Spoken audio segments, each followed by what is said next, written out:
back to Virtually BGCMC. Today, we will be reading Percy Jackson and the Lightning Thief, Chapter 17. We Shop for Waterbeds. Let's get reading. Chapter 17. We Shop for Waterbeds. It was Annabeth's idea. She loaded us into the back of a Vegas taxi as if we actually had money and told the driver, "Los Angeles, please." The cabbie chewed a cigar and sized us up. "That's 300 miles. For that, you gotta pay up front." "You accept casino debit cards?" Annabeth asked. He shrugged. "Some of them. Same as credit cards. I gotta swipe them through first." Annabeth handed him her green Lotus cash card. He looked at it skeptically. "Swipe it," Annabeth invited. He did. His meter machine started rattling. The lights flashed. Finally, an infinity symbol came up next to the dollar sign. The cigar fell out of the driver's mouth. He looked back at us, his eyes wide. "Where to in Los Angeles, Your Highness?" "The Santa Monica Pier." Annabeth sat up a little straighter. I could tell she liked the Your Highness thing. "Get us there fast, and you can keep the change." Maybe she shouldn't have told him that. The cab speedometer never dipped below 95 the whole way through the Mojave Desert. On the road, we had plenty of time to talk. I told Annabeth and Grover about my latest dream, but the details got sketchier the more I tried to remember them. The Lotus Casino seemed to have short-circuited my memory. I couldn't recall what the invisible servant's voice had sounded like, though I was sure it was somebody I knew. The servant had called the monster in the pit something other than my lord, some special name or title. "The Silent One?" Annabeth suggested. "The Rich One?" Both of those are nicknames for Hades. "Maybe," I said, though neither sounded quite right. "That throne room sounds like Hades's," Grover said. "That's the way it's usually described." I shook my head. Something's wrong. The throne room wasn't the main part of the dream, and that voice from the pit, I don't know. It just didn't feel like a god's voice. Annabeth's eyes widened. "What?" I asked. "Oh, nothing. I was just. No, it has to be Hades. Maybe he sent this thief, this invisible person, to get the Master Bolt, and something went wrong." "Like what?" "I don't know," she said, "but if he stole Zeus's symbol of power from Olympus and the gods were hunting him, I mean, a lot of things could go wrong. So this thief had to hide the bolt, or he lost it somehow. Anyway, he failed to bring it to Hades. That's what the voice said in your dream, right? The guy failed. That would explain what the Furies were searching for when they came after us on the bus. Maybe they thought we had retrieved the bolt." I wasn't sure what was wrong with her. She looked pale. "But if I'd already retrieved the bolt," I said, "why would I be traveling to the underworld?" "To threaten Hades," Grover suggested, "to bribe or blackmail him into getting your mom back." I whistled. "You have evil thoughts for a goat." "Why, thank you." "But the thing in the pit said it was waiting for 2 items," I said. "If the master bolt is one, what's the other?" Grover shook his head, clearly mystified. Annabeth was looking at me as if she knew my next question and was silently willing me to not ask it. "You have an idea what might be in that pit, don't you?" I asked her. "I mean, if it isn't Hades." "Percy, let's not talk about it, because if it isn't Hades, no, it has to be Hades." Wasteland rolled by. We passed a sign that said California State Line 12 miles.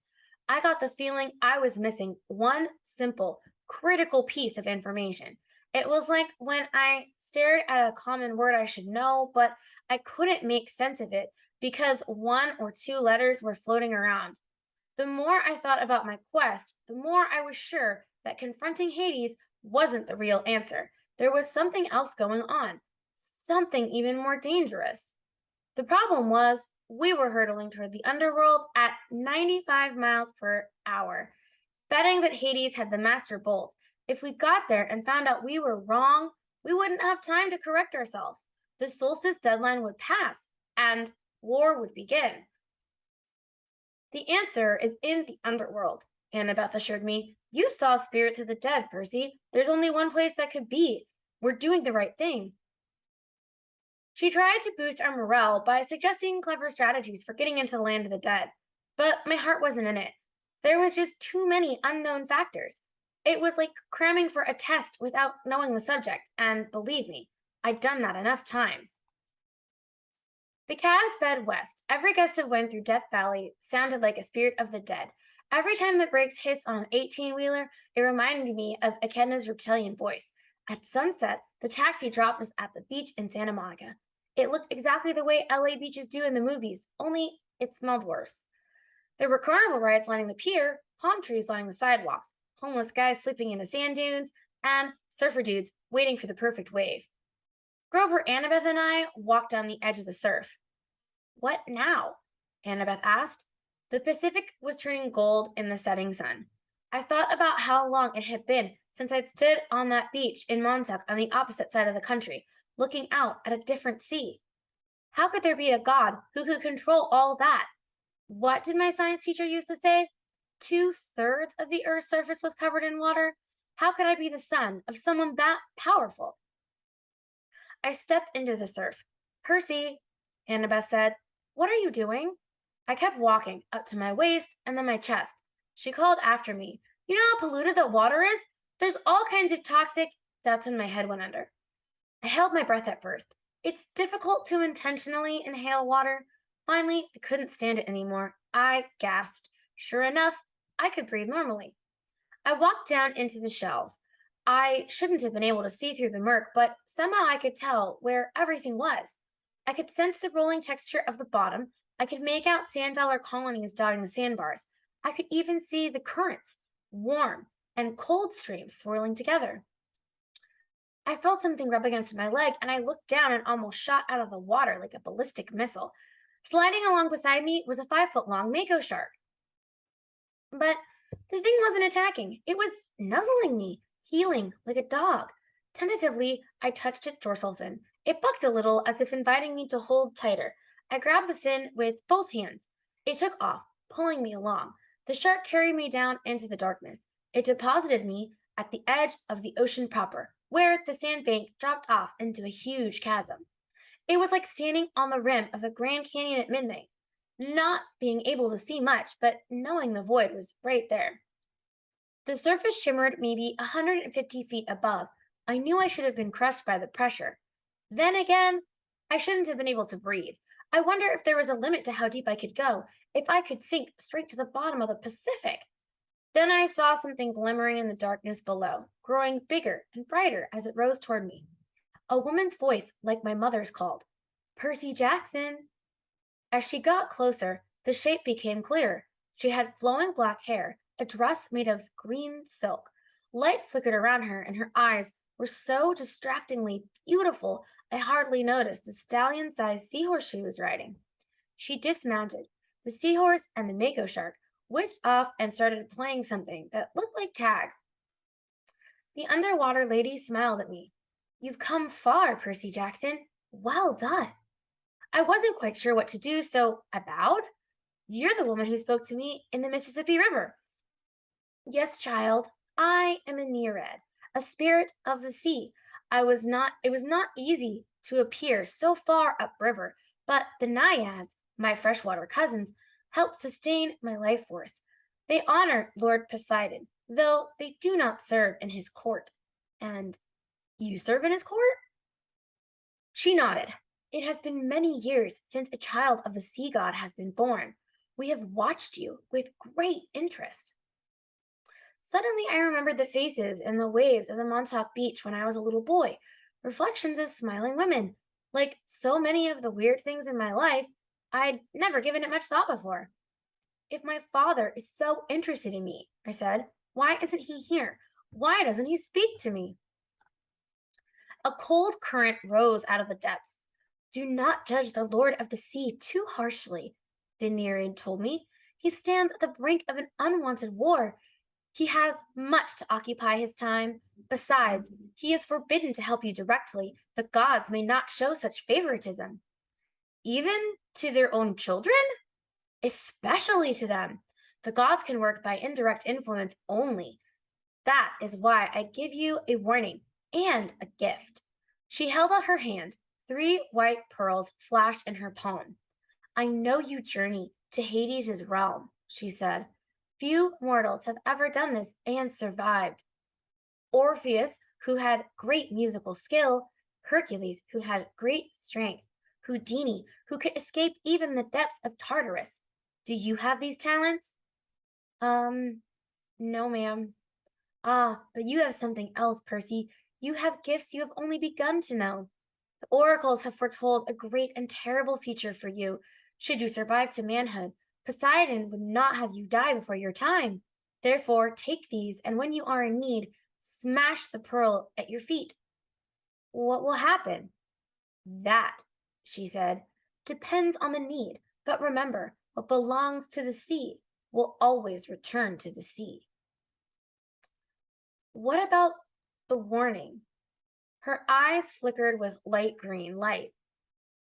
Go with what your heart tells you, or you will lose all. Hades feeds on doubt and hopelessness. He will trick you if he can, make you mistrust your own judgment. Once you are in his realm, he will never willingly let you leave. Keep faith. Good luck, Percy Jackson. She summoned her seahorse and rode toward the void. Wait, I called. At the river, you said not to trust the gifts. What gifts? Goodbye, young hero, she called back, her voice fading into the depths. You must listen to your heart. She became a speck of glowing green, and then she was gone. I wanted to follow her down into the darkness. I wanted to see the court of Poseidon, but I looked at the sunset darkening the surface. My friends were waiting. We had so little time. I kicked upward toward the shore, and when I reached the beach, my clothes dried instantly. I told Grover and Annabeth what had happened and showed them the pearls. Annabeth grimaced. No gift comes without a price. They were free. No, she shook her head. There is no such thing as a free lunch.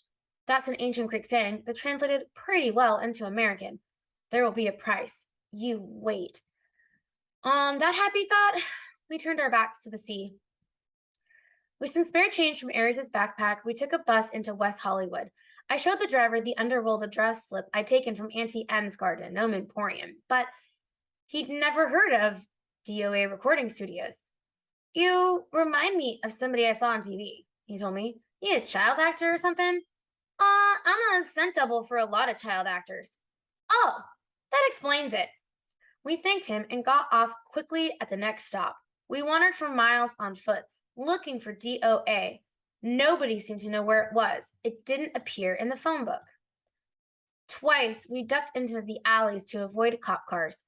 I froze in front of an appliance store window because a television was playing an interview with somebody who looked very familiar. My stepdad, Smelly Gabe. He was talking to Barbara Walters. I mean, as if he were some kind of huge celebrity. She was interviewing him in our apartment, in the middle of a poker game, and there was a young lady sitting next to him patting his hand.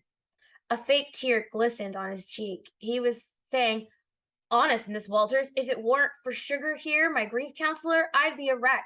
My stepson took everything I cared about. My wife, my Camaro. I'm sorry, I have trouble talking about it. There you have it, America. Barbara Walters turned to the camera. A man torn apart, an adolescent boy with serious issues. Let me show you again the last known photo of this troubled young fugitive taken a week ago in Denver. The screen cut to a grainy shot of me, Annabeth, and Grover standing outside the Colorado diner talking to Aries. Who are the other children in this photo? Barbara Walters asked dramatically. Who is the man with them? Is Percy Jackson a delinquent, a terrorist, or perhaps the brainwashed victim of a frightening new cult?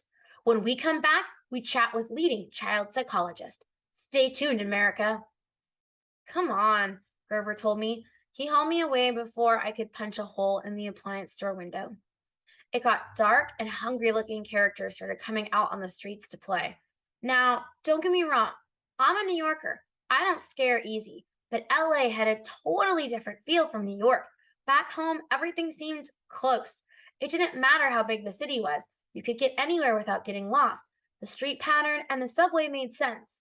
There was a system to how things worked. A kid could be safe as long as he wasn't stupid. LA wasn't like that. It was spread out, chaotic, hard to move around. It reminded me of Aries. It wasn't enough for LA to be big.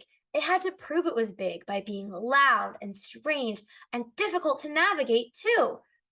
I didn't know how we were going to find the entrance to the underworld by tomorrow, the summer solstice. We walked past gangbangers, bums, and street hawkers who looked at us like they were trying to figure if we were worth the trouble of mugging. We hurried past the entrance of an alley. A voice from the darkness said, "Hey, you!" Like an idiot, I stopped. Before I knew it, we were surrounded. A gang of kids had circled us, 6 of them, all in white, and all white kids with expensive clothes and mean faces. Like the kids at Yancey Academy, rich brats playing at being bad boys. Instinctively, I uncapped Riptide.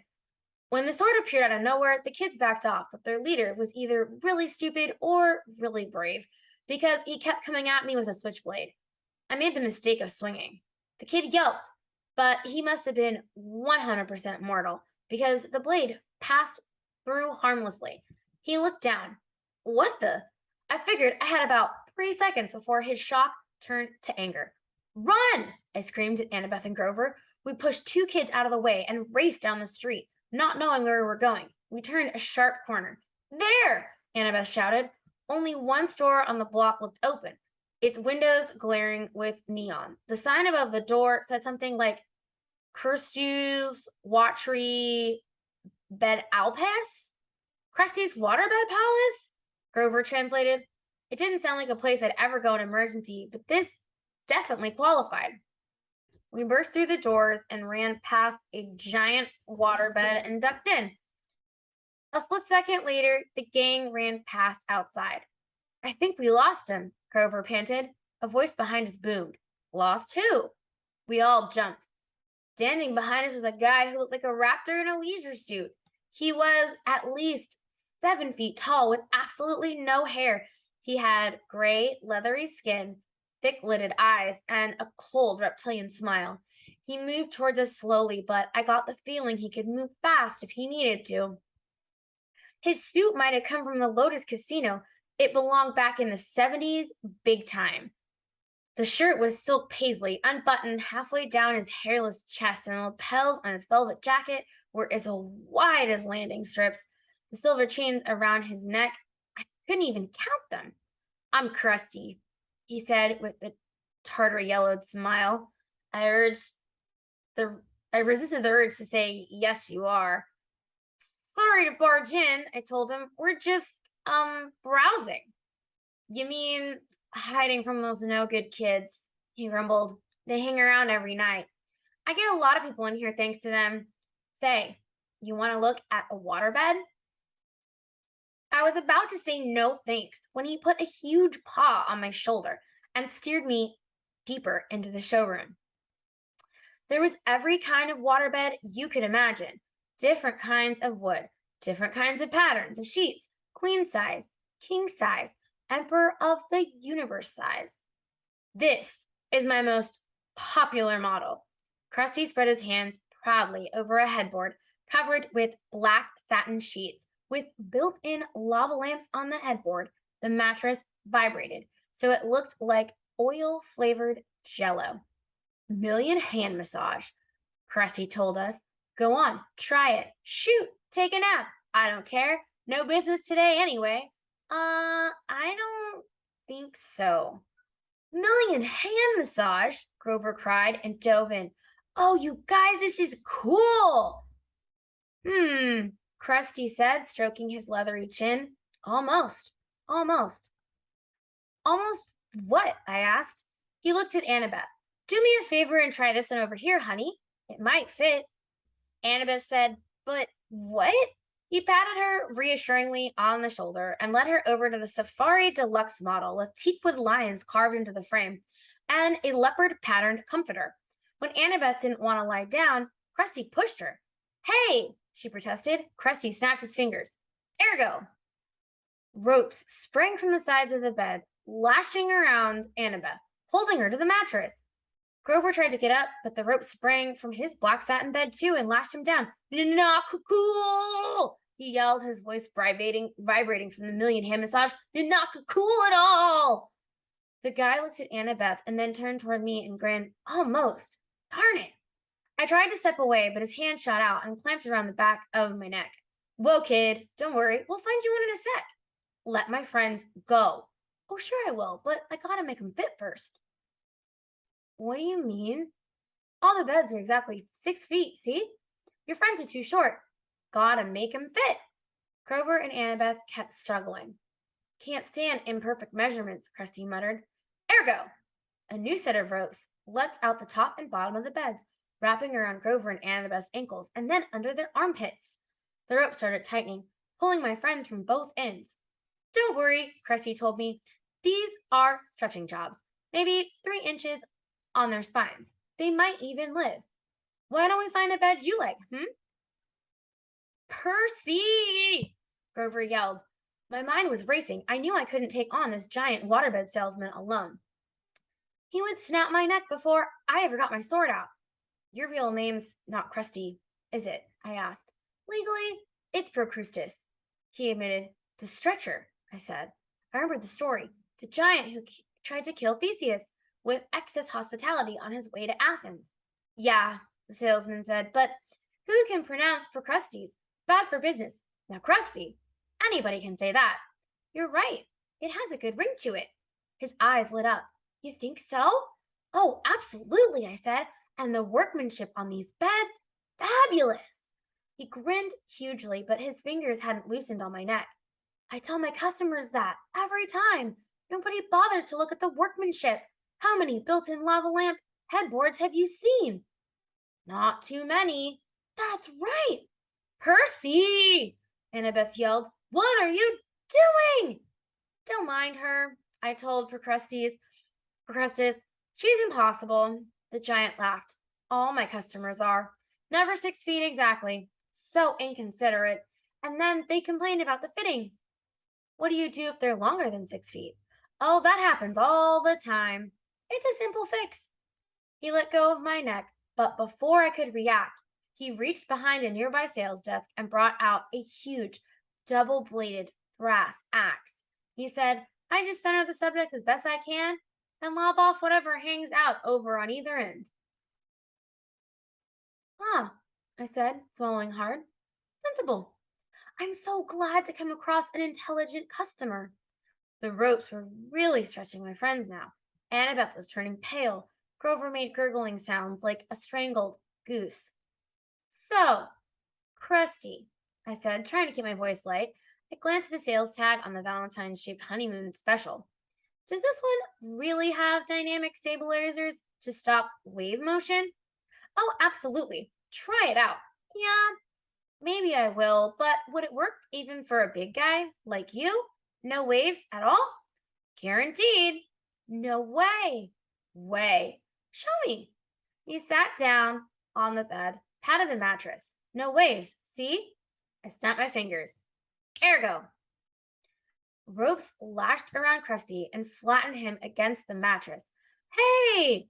He yelled. Center him just right, I said. The ropes readjusted themselves at my command. Krusty's whole head stuck out the top, and his feet stuck out the bottom. No, he said. Wait, this is just a demo. I uncapped Riptide. A few simple adjustments. I had no qualms about what I was about to do. If Krusty were human, it wouldn't hurt him anyways. If he was a monster, he deserved to turn into dust for a while. You drive a hard bargain, he told me. I'll give you 30% off any of the selected floor models. I think I'll start with the top. I raised my sword. No money down, no interest for 6 months. I swung the sword. Krusty stopped making offers. I cut the ropes on the other beds. Annabeth and Grover got to their feet, groaning and wincing and cursing me a lot. You look taller, I said. Very funny, Annabeth said.